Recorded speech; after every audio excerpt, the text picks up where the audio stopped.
Let's now proceed to the linear interpolation. So, natapos na natin yung Mendenhall. Ngayon naman, magpo-proceed tayo to the second method, which is the linear interpolation method. So, ang lagi nating uunahin is yung general method, which is, first, i-arrange muna natin yung scores in ascending order.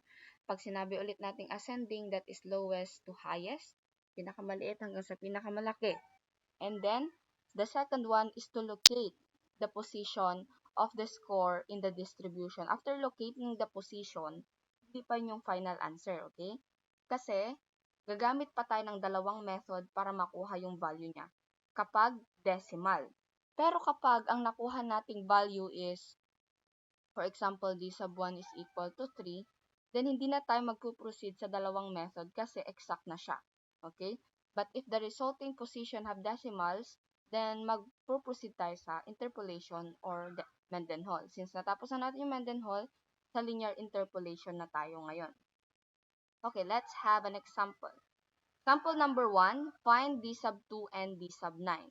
So the recorded temperature of John's room for the past 10 days are as follows. So tandaan natin ulit ano yung binabanggit sa problem, recorded temperature. Kasi magagamit natin yan mamaya sa interpretation.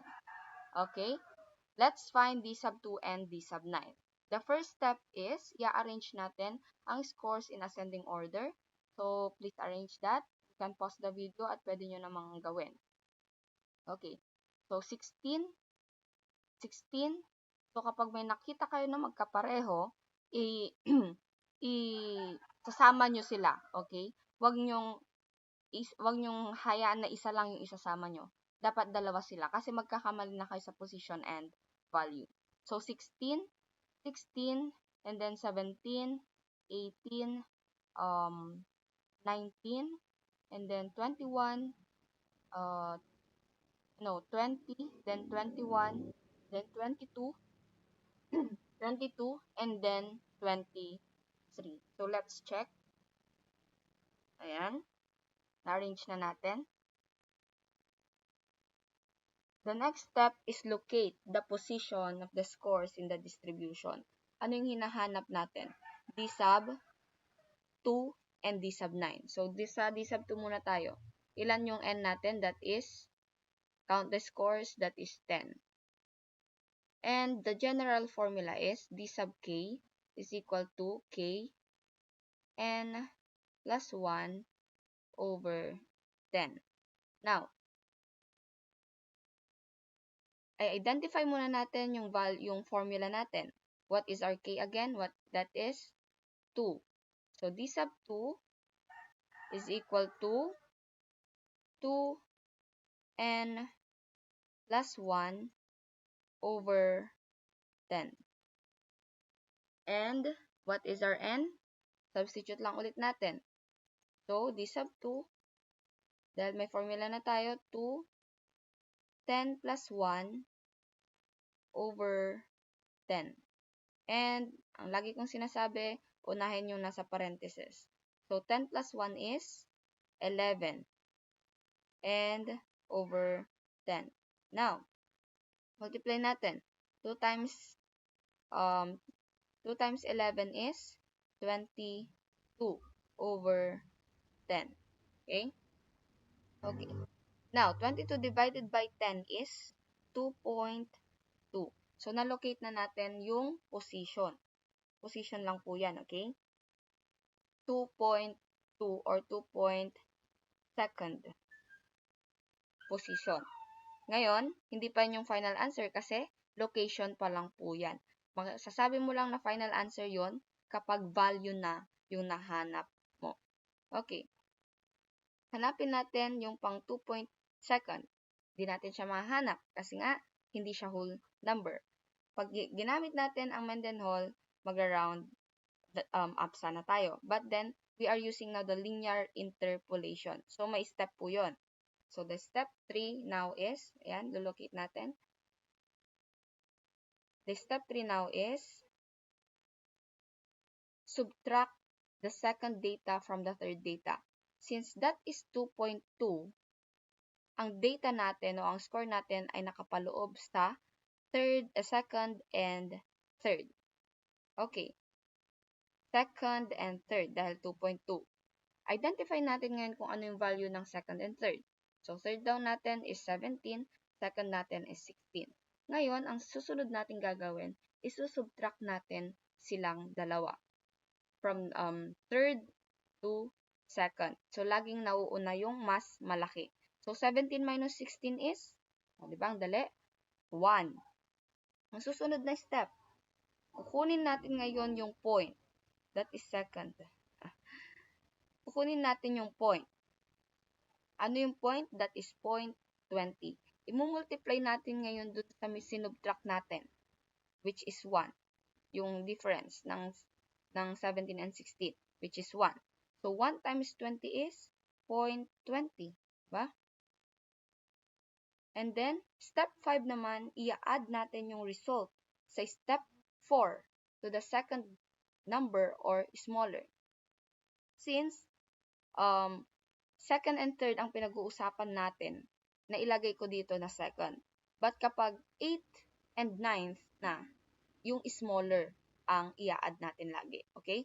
So, since 16 to, i-add natin yung nakuha natin which is 0.20, then our answer is 16.20. Our D sub 2 now is 16.20. Ngayon, pinapatandaan ko kayo sa inyo kanina kung ano yung binabanggit sa problem, which is recorded temperature. Nasa interpretation na tayo. Now, D sub 2 is 20%. Okay? And the value is 16.20. Lalagay natin.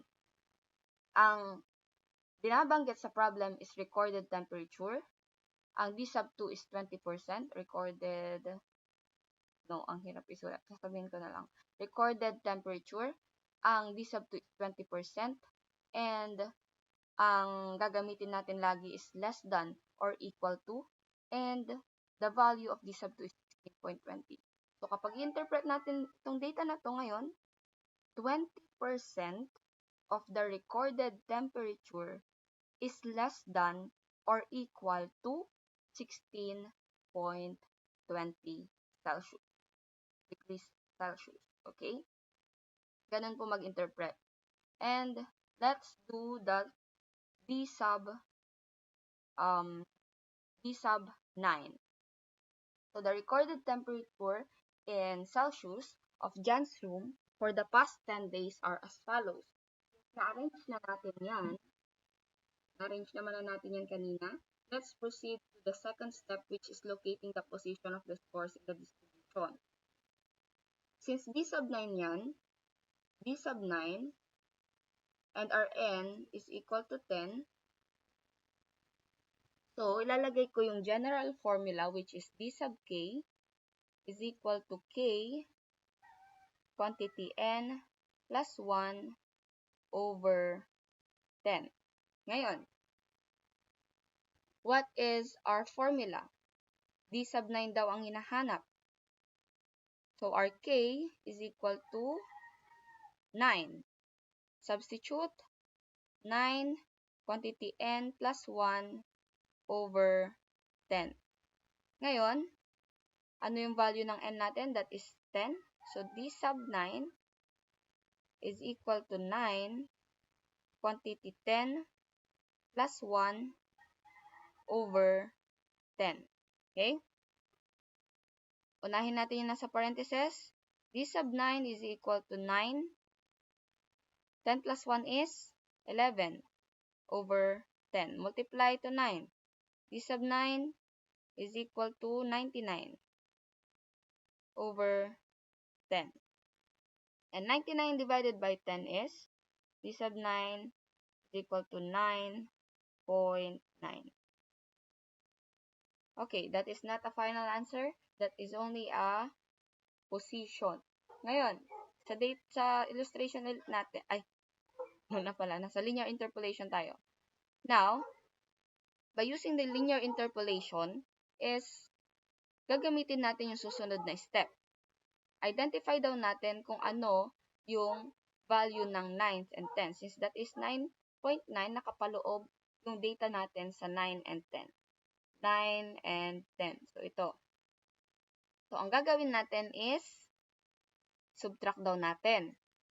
23 minus 22 is equal to 1. Ngayon, ang sumunod na step is, mumultiply natin yung point nito dun sa nakuha natin dito, which is 1. So, 1 multiplied to 0.9 is equal to 0.9 pa din. Now, ang last step is, kung ano yung nakuha natin dito, i-add daw natin sa smaller number. Since that is 9th and 10th, mas smaller number yung pang 9th, which is 22. So, 22 plus 0.9 equal to 22.9. Therefore, ang D-sub 2 natin ay 22.9. Okay? So, pag i-interpret natin yan, D-sub 9. So, yung 9, ang equivalent niya is 90%. Ang lagi natin gagamitin less than or equal. Value nito is 22.9. And ang nasa problem is recorded temperature. Recorded temperature. Now, pause this video and try to interpret temperature. Interpret the data. Pagsamahin nyo lang lahat. 90% of the recorded temperature is less than or equal to 22.9. Therefore, 90% of the recorded temperature is less than or equal to 22.9. Let's check. Okay, 9.9. Oh, 9 and 10, nakalocate. Subtract daw natin yung 9th data from the 10th data, which is 23 minus 22. Kahit hindi nyo na to anuhin, basta ang isusubtract nyo yung mas malaki. Okay? Yan. Multiply the result in, that is, decile 9. So, 1 times 0.9 is, dahil ang nakuha natin sa position kanina is 9.9. So, now, the last step is, i-add natin yung nakuha natin dito sa smaller number, which is 22 plus 0.9 is equal to 22.9. So, therefore, our D-sub 9 is 22.9. And the interpretation is, therefore, 90% of the recorded temperature is less than or equal to 22.9. Bakit less than? Kasi D-sub 9 is the distribution or 90% of the distribution is below D-sub 9. Kaya below, less than. Okay? And that is the end of the linear interpolation in the slide.